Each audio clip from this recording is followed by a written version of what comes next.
Welcome to the Building Web3 Podcast. Today, my good friend Jonathan. He's the founder at Aleph.im and Libert AI. Jonathan, before we get too deep into those two companies, tell us a little bit about your background. How'd you get into this world of crypto?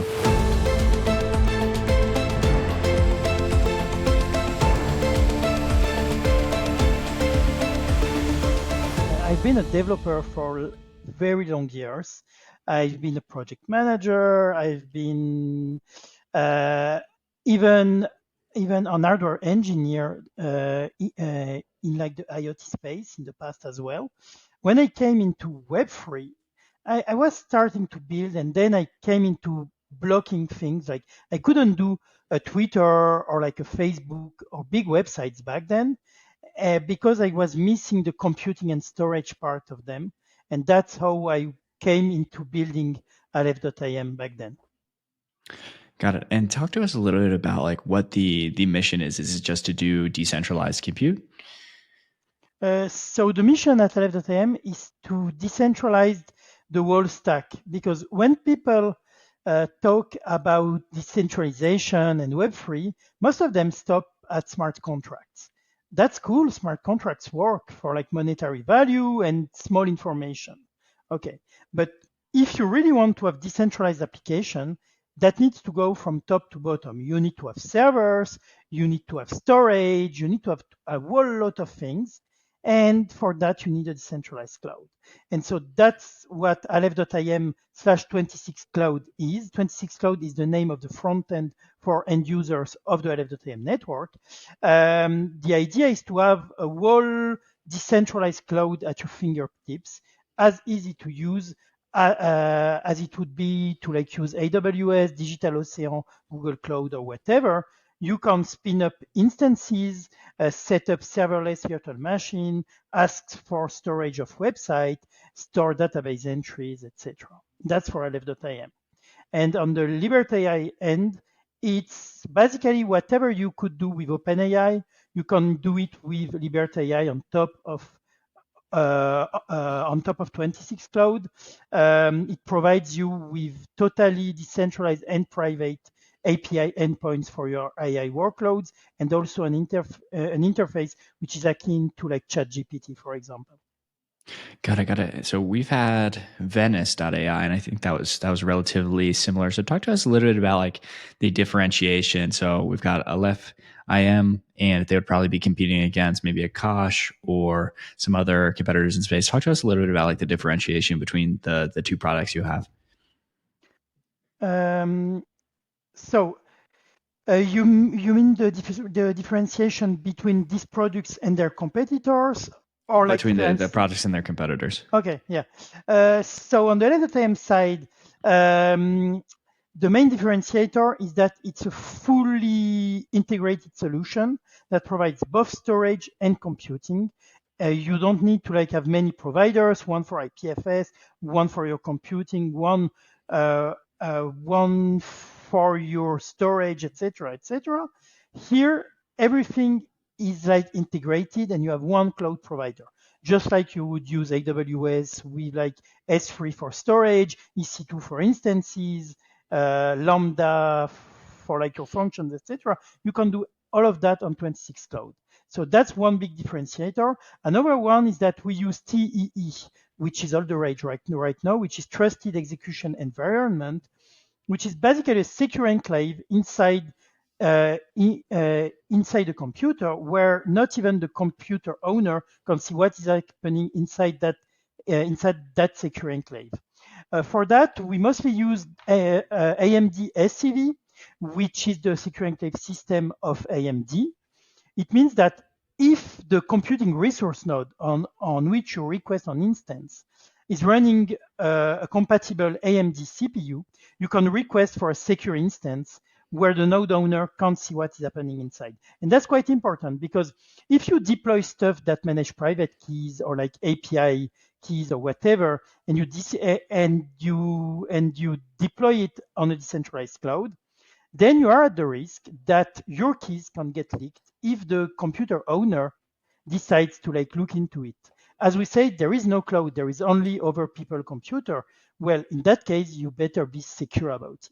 And that's what we have been working on. And we just released the confidential VMs, which address that particular risk. And still, it's in a decentralized way because most of the instance provider right now on the market say, yeah, you can deploy, but it's using the AWS standard. Yeah, then it's not decentralized, it's only on AWS. Or like on Google Cloud, or like on many others. We decided to go in a way where it uses the features inside the processors so that anyone that has the correct processor can come and provide computing. On the AI side, it's a bit similar. A lot of these a lot of the decentralized AI projects often end up really centralized or with centralized points where they distribute the workloads to like decentralized compute providers, but these particular parts are really centralized. What we have been working on is that this part gets decentralized, and even more, all the computing for your AI inference, like for your text generation, when you discuss with an AI agent, are running inside TEs, and so no one can see what you are discussing with it. And even more with the knowledge database feature that has been added on Libert AI lately, you can upload all your documents and they get totally encrypted on the fly, and they get totally encrypted for your public key, ready to be decrypted with your private key. And then all the inference is only done with your keys, with context that have been integrated inside your browser client side. And so everything is secure end to end. And that same thing will be able to be used by like agents, which are also running inside T. So the whole key is really decentralized and totally confidential. Yeah, so let's walk through the life of a transaction. Let's say, I'm building a decentralized dApp, we'll call it the JAX protocol. And, obviously I need things like storage, I need all kinds of things. Talk to me about how I would integrate with your solutions. Um, so you will have the on-chain part of your application. This part doesn't get changed, okay? But in most of the case, you will need to like have indexing for your application. You will also need to have servers running to like get data from on-chain, do some processing, do some caching. You will even need to like do yourself some transaction as the protocol. And then you have private keys and you need to send stuff. Most of the times right now, people are using AWS for that.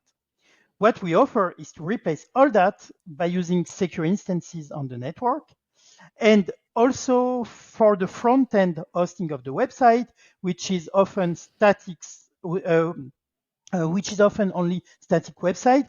We also offer to like run it with like custom domains, etc., and then and then serve it in a decentralized way through our network. And so that's the main things that we'll offer. All the ancient part won't be changed, and our network is compatible with like a whole lot of blockchains. We don't really care what blockchain your application is running on. Mhm.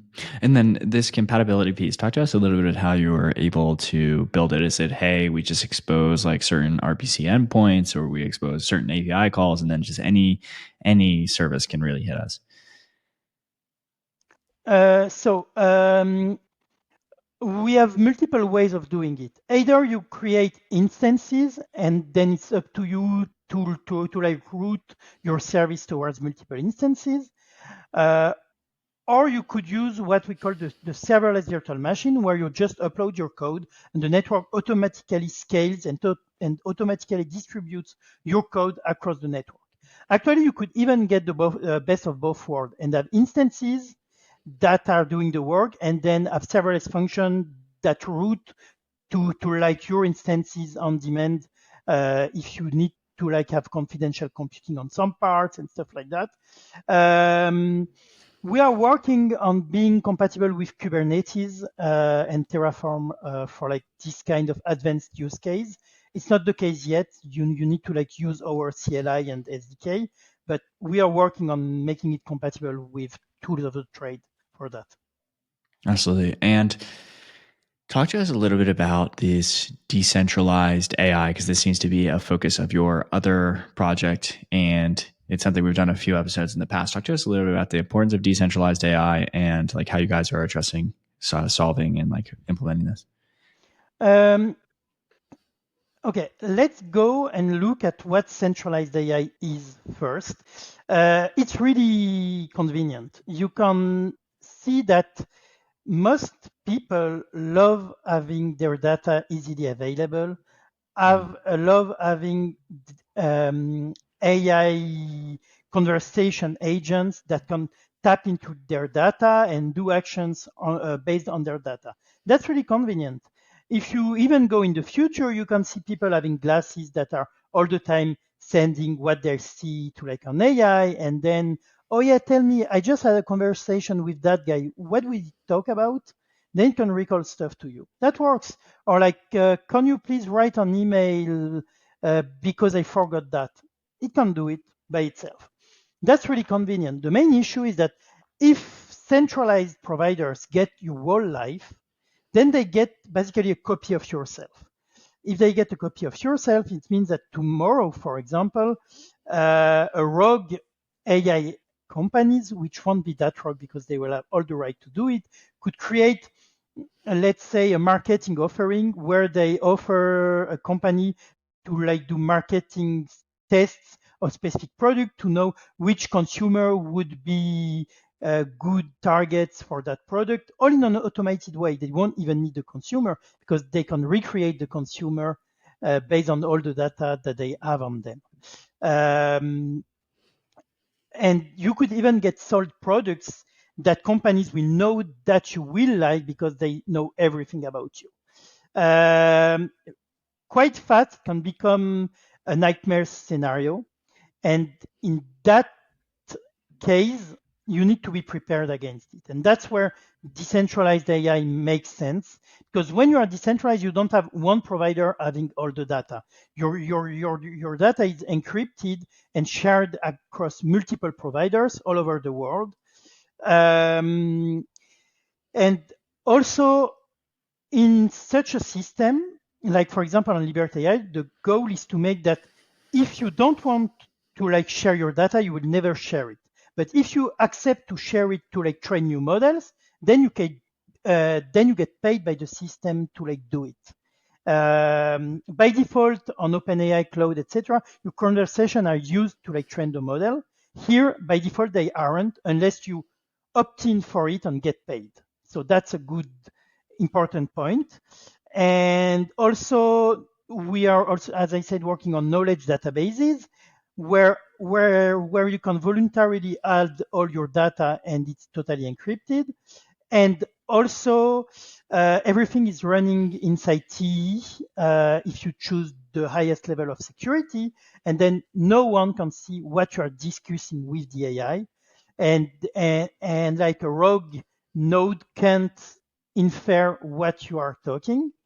So that's pretty important. Another thing that will come in the next coming years is agents. Agents are like your ChatGPT, but that can do things by itself. You can give it a goal, and then it will work by itself and start running and start doing actions by itself. If you are running this agent on centralized computation, then all your secrets are shared with that company. Let's see that like if your agent based on ChatGPT wants to have access to your emails, all OpenAI will have access to your emails, which is extremely problematic for a lot of reasons as well. And like all these kind of things, decentralized AI fixes this. And I think that if we don't want to get into a nightmarish situation with AI, which could happen really fast if we don't do something, decentralized AI is the way. And Libert AI is a good way towards it. Yeah, absolutely. And let's talk a little bit about like how you guys are enabling some of these use cases. So, of course, we just talked about AI, there's gaming, there's DeFi on chain, and all these things sometimes can be a bit difficult to scale. So talk to us a little bit about like how you guys are enabling, scaling these projects and making it easier for people to build on chain. For example, there is a nice use case which is with Ubisoft for gaming. Um, Ubisoft wanted to have dynamic NFTs which were still decentralized because there is no point in having NFTs if the whole metadata is centralized. Um, if because the thing is that your NFT will always live on. Okay, it's yours, but if the metadata that it points to can be changed at any time by the game publisher, then it's really problematic because it's not really yours anymore. By metadata, I'm talking about the title, description, name, attributes, picture, video, or whatever, everything that is beyond the bare ownership of your NFT. A good way to decentralize those metadata is to use IPFS. The main issue with IPFS is that it's immutable. Once you uploaded it, it's there. It won't change anymore. And also, the company needs to continue to pay for that IPFS storage. And if they stop to pay, your metadata just goes away. So what we have been working on with them is to store that metadata inside the Aleph.im network and to serve it using serverless virtual machine or like the equivalent of Lambda functions of the Aleph.im network, so that when there is an action that happened in game, for example, the NFT can change with everything signed and logged, and you can always understand what it has been changed or how. And then it can still change with on-game action and still be decentralized. Also, we like also used with them our VRF system, which is on off-chain VRF system, but that it's still decentralized and runs on the Aleph.im network, where like a whole bunch of computing resources of the network created proofs and uploaded their proofs, and then it got a single key for like the whole NFT collection reveal. And then again, since it's dynamic NFT, at start they were unrevealed, and then they changed to like a revealed state with specific characteristics, and everything can be tracked and verified using that VRF system and prove that Ubisoft didn't redo a run because they didn't like what was out or stuff like that. And so that's how we helped Ubisoft on the gaming side. Very, very interesting. And then talk to us a little bit about like how you guys like any upcoming milestones you guys have coming up. Like we obviously talked about the Ubisoft. Yeah. Talk to us a little bit about like some of the upcoming milestones or partnerships you guys have coming. So right now we just launched officially the confidential virtual machine, which was a really big milestone for us because it allows a whole lot of use cases that support private keys and stuff like that. And also AI inference inside TEE, which is quite big for us as well. Another big milestone that will be upcoming will be the GPU support on the network that we are working on. There is quite a bunch as well. Let me look at our official roadmap so that I don't say confidential things. We like have the instant snapshot that will come as well. This one is cool because if you have a specific virtual machine running somewhere on the network, and then the supplier goes down, then the network will automatically reschedule your workload, and it will get restarted at the point it was stopped. Which is pretty cool, and no one else has it on the market. We will also have the storage resource nodes coming down the line, because right now most of the storage is done with our with our core channel nodes, which are the controllers of the network. The computing is done on the on the computing resource nodes, which are VM schedulers on the network. And now we will also have the storage resource node, which will be dedicated to storage. We will also have a way bigger support for Solana coming in the coming months, with staking and like the whole product offering offered on Solana as well. And yeah, that's mainly the next few months roadmap. We like have a lot of other stuff, like as I said, support for Kubernetes, um, support for reproducible virtual machine, and a lot of other features. Because as a decentralized cloud, the work never stops. Like it's always an ongoing work. We always have new features, and the product is never finished because there is always new use cases. Absolutely. And talk to listeners about where they can kind of find you guys online. Let's say they want to build and like check out your projects. Talk to us a little bit where they can find you personally. Like what's your Twitter, your social media, and the website for both companies. Sure.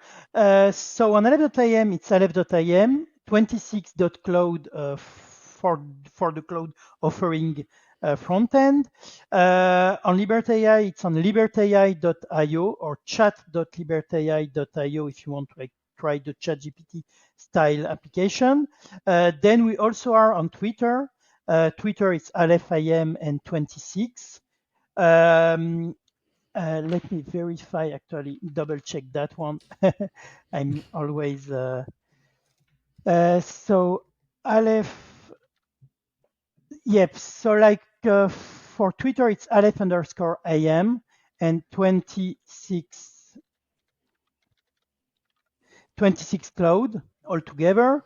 And for Libert AI, it's Libert AI _DAI. And for myself on Twitter, on Telegram, I'm Moshe Malawar, which is a nickname. So it's MOSHEMALIWACH.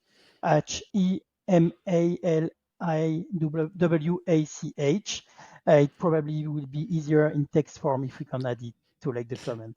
Yeah. Awesome. Well, everyone go get involved with go get involved with the company, go get involved with the guest, and let's continue building the future of Web3.